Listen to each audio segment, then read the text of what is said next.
If you want to know what the dermatologists are using on their skincare routine, keep on watching.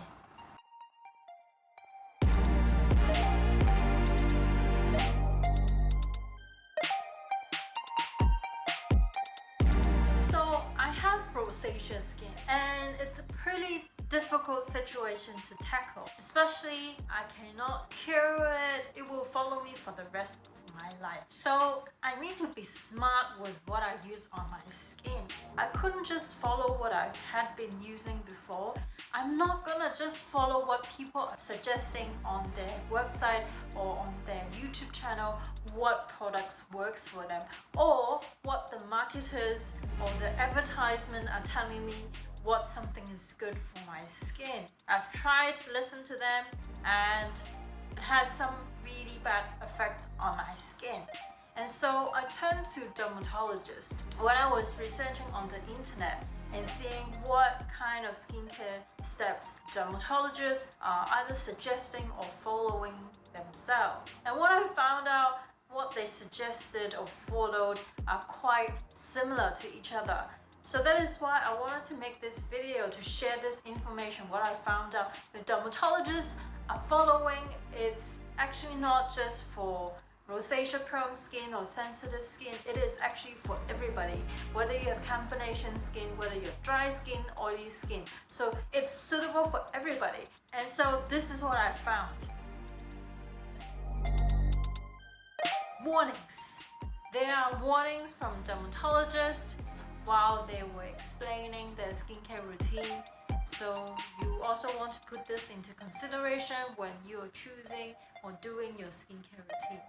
Number one is no fragrance. Fragrance is a no-no for dermatologists because fragrance in any kind of products could potentially lead to allergy around your face. Even if you didn't notice it right now, it doesn't mean that it will not be triggered later on down the road. And so fragrance is a no-no in your skincare routine. I know it smells nice, but they all said no fragrance. And then no coloring, artificial coloring in your skincare. You can see from the ingredient list when you're looking at the bottom of the list, last few ingredients. It's always either fragrance or added color. And another thing is a no-no is essential oils. They all said no essential oil because essential oils could also potentially make your skin allergic to them. And so essential oil, if you can avoid, try to avoid them. So it's like this, so first of all, no fragrance, and then no artificial coloring.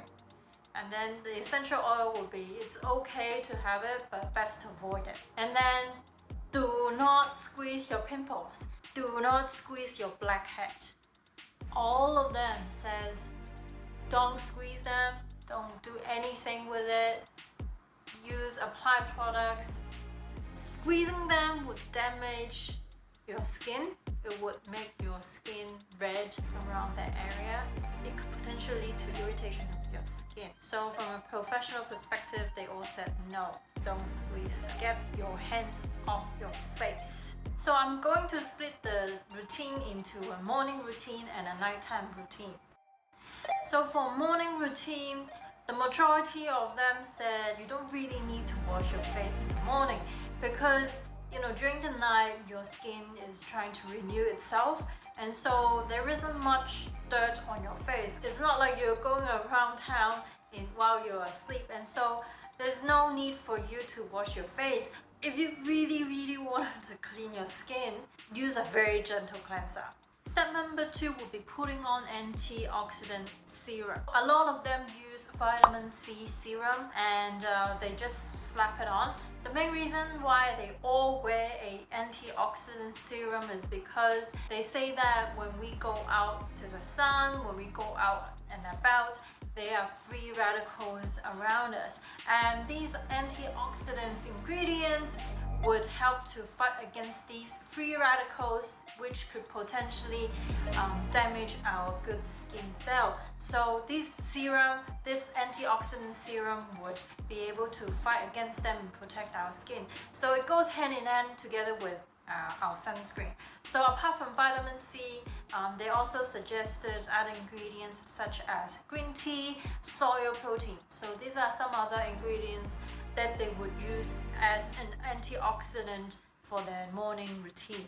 So apart from antioxidant serum, some of them would actually add a natural growth factor serum into the skincare routine for the morning. And it's not an essential that you need to get into your skincare routine. As I mentioned in an earlier video, a natural growth factor is actually an icing on a cake. It's not necessary, but it's a good to have ingredients. So this natural growth factors is actually naturally occurring in our body, and when we are approaching in our late 20s, the production of this natural growth factors become less and less. It is actually an important ingredient that could help send signal to your skin to rejuvenate, to reproduce, to replace. So applying a natural growth factor serum is like a replacement therapy to replace that large size protein to help to ask your skin to rejuvenate so that it can help your skin with collagen production to avoid any fine lines or sagging. But again, it's not a must. And the final step is sunscreen. Every single one of them said sunscreen, sunscreen, sunscreen, sunscreen. And so sunscreen is very important. Now I've also made a video on how to choose the best sunscreen for yourself. I'm gonna link it in the description box down below so you can check it out. So a lot of them suggested you need at least SPF 30 as a sunscreen, and whether it's a physical sunscreen or mineral sunscreen doesn't matter, as long as you put on some sort of sunscreen. It's better to have some than not having to wear any sunscreen. Even if you are just around town for 30 minutes, if you are hanging, you gotta wear sunscreen. You want to wear where you are spending a lot of time indoors. We'll reapply it once a day. We'll apply it 2 times, and some of them will actually apply it in total 3 times. So it depends on whether you are exposed to the sun, if you are spending most of the time outdoors, and if you are sweating. So use this into consideration. Okay, so now it's nighttime routine. All of them, and I mean all of them, said you need to wash your face every single night. Don't sleep in your makeup. Sleeping in all this dirt on your face is not good for you. Okay? So wash your face. Almost all of them advocate to have double cleanse, namely, you remove the makeup and then you put on a very gentle, mild cleanser afterwards, so that the makeup remover removes your makeup or sunscreen, and then you have the second cleanse to really get those dirt and debris and oil away from your skin. The majority of them says use micellar water or use cleansing oil. Don't use wipes, because wiping your face with cleansing wipe could be harsh for your skin because of the pulling that you do on your face, and it's not good for the environment. And only a few of them actually use a cleansing wipe, but the motion they use is dabbing. So there's no tugging, there's no try to wipe it off. So it's just like dabbing on your skin. So make sure you be very gentle with your skin. And once you've removed your makeup with makeup remover or cleansing oil or cleansing wipe, you do a second step of cleansing with a very mild cleanser. If you are acne prone, they sometimes would use some cleanser that has AHA or BHA in it. It helps to wash away or clear the dead skin cell or the oil in your pores. And you only use this cleanser maybe 2 to 3 times a week. And the rest of the week would be using a very gentle cleanser. All of them say a very gentle cleanser. Don't include any fragrance in your cleanser. So it has to be mild and gentle. And then you can wash it off with water. And then every single one of them, except one dermatologist, actually use retinol. Some of them would put retinol, like a pea-sized retinol, on their face. after moisturizer. Some of them would apply it right away after they've cleansed their face. And again, no toner, okay? So toner is a waste of money. You don't need to spend money on having a toner, okay? Unless it's a exfoliating toner, like having BHA or AHA. So if you use a gentle cleanser which doesn't have AHA or BHA, you can add that BHA or AHA toner after you cleanse your face. But all of them didn't use any toner from what I can see. Retinol. All of them use retinol.